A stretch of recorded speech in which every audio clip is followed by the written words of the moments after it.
Welcome to the Politics Pen, Newsnight's breeding ground for fresh ideas.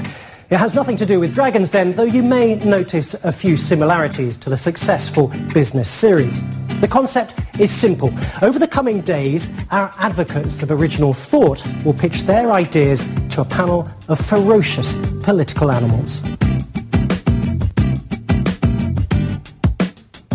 The media maestro Greg Dyke, the pollster Deborah Mattinson, the money man Digby Jones, and the government insider Matthew Taylor.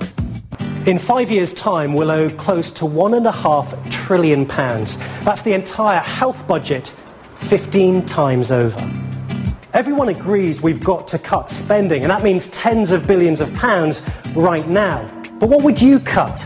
And could you cut it in the Politics Pen? In the last couple of decades, quangos have proliferated. There are currently 1,162 of them in the country, according to the Taxpayers Alliance. So what I would suggest is that the government that comes in should immediately announce that it's going to cut quangos, say by 10% in the first year.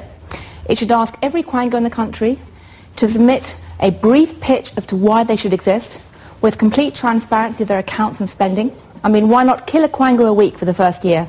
If the quangos didn't do it, are you really telling me that an unaccountable civil service could do this job instead? Well, at least government departments don't actually have vast, great internal communications machines. And yes, there are problems with... They don't talk to each other. Well, there are problems with government, but at least there's the clarity there about, what that is government. The problem with quangos is that they're in this ambivalent, neither fish nor fowl status. You're not making, for me, a clear account of how it is you can save public money. On that basis, I can't approve this. I'd have to say no. I don't think your programme's quite right. Trident replacement is simply unaffordable. There are cheaper ways to do it if indeed we wish to remain a nuclear power. Secondly, we should no longer follow a US proactive foreign policy. We should become reactive. Withdraw troops from Afghanistan in 3 years' time. And thirdly, we need to design a procurement programme that matches a reactive foreign policy and the likely threats. Can I wrap this up?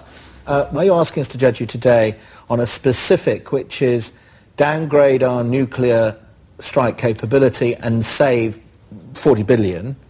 Oh, and by the way, a few nice-to-haves on better procurement. Or are you asking us today to judge you on a general review of value for money in defence spending? Foreign policy has got to grip this problem. It's not a defence problem. I see that. Defence procurement, defence spending has got to follow, or defence policy has got to follow foreign policy. That's fine. Understand. I believe that defence manufacturing in the United Kingdom is essential. The moment you stop investing in your Airbuses made in Britain, in all of the ground kit made in Britain, we can't sell it around the world to other people, and what's more, we just make Americans wealthier. Tell me I'm wrong. I think you're absolutely right, but I'm here actually trying to reduce the amount of money spent on defence so that we can actually have armed forces that remain in the first division, just. Sure, but it will be at the cost of punching our business weight around the world. There is always a penalty. Tim wants to freeze the inheritance tax allowance at the current £325,000. Over time, that'll make more people eligible for the tax and raise money for the Treasury. If you take a head teacher, a fabulous quality head teacher in a very difficult comprehensive school in South East England, she's probably going to be living in a house worth £400,000.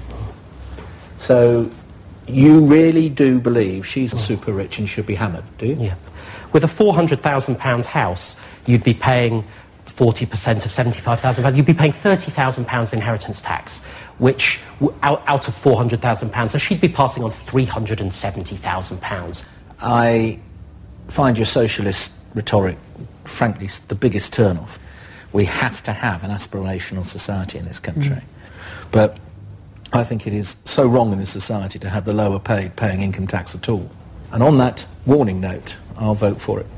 So a clean sweep for Tim Horton. If you looked at the costs of actually finding people, detaining them and deporting them, 11,000 per person, £500,000 to £1 million people, we're talking somewhere in the order of £5 to £10 billion saving. And he thinks we can save at least another £1 billion by opening our borders to the rest of the EU, joining the so-called Schengen zone. But given that something like 70% of those people who cross UK borders are either British nationals or EU nationals, you'd have to process 70% fewer people through the border every year. Let's save real money by taking down the border controls within the Schengen area and put our attention to teaching some of the Schengen states to do it better. I find all that extremely persuasive. But immigration is a hot potato. Unlike the others, it's the amnesty that convinces him against. So with an amazing amount of regret, actually, I'm going to say you haven't persuaded me. The first change is to cut the pay of senior staff, including senior doctors, by 10%. The second change is to cut out wasteful public health campaigns which block out efforts by pharmacies and employers. The third change is to extend competitive tendering, and the fourth change is to abolish strategic health authorities. My problem is the practical application of it, because I just don't see an administrator or a politician delivering it for you.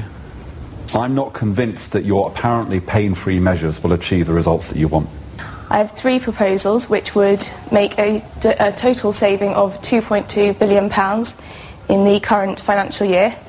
These are to freeze civil service salaries, to not award any bonuses to civil servants, and to introduce a 4-day week with a commensurate 20% pay cut. When you say civil servants, do you mean just Whitehall mandarins, or do you mean everybody, including hospital porter? No, I'm talking about just Whitehall, the civil service mandarins. Why haven't you come to me in any way with something about pensions, which is the big apartheid between the private and public sector? I think in terms of working out the numbers and something that could easily be done very quickly, I think that would actually be more difficult and take a bit more time. Verdict time. I think you've hit mother lode here. I think the average guy on the street is fed up of the fact that there's apartheid between the civil service and the rest of society, certainly the private sector.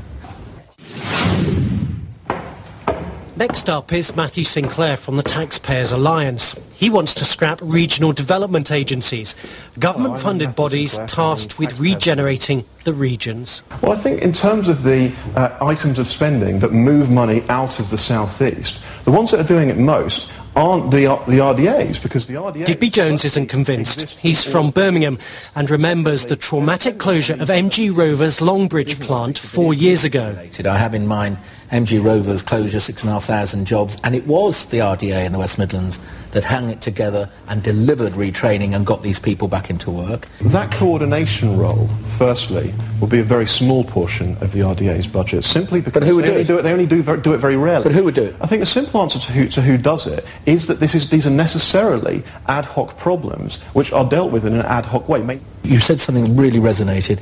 The need in South East England is different to the need in my words, in your mouth, the North East, for instance. But you're saying abolish the lot, and so sadly it's a no. Deborah. It's a no from me as well, I'm afraid. I'm the fourth, and I'm afraid I'm the fourth no. First of all, I thought you used the term bureaucrats much too often, as if there's nobody employed in here who isn't a bureaucrat, who does nothing at all, and I find that a bit offensive, really. So I'm afraid that's 4-0, so sorry about that. Thank you very much. Thank you. Thank you.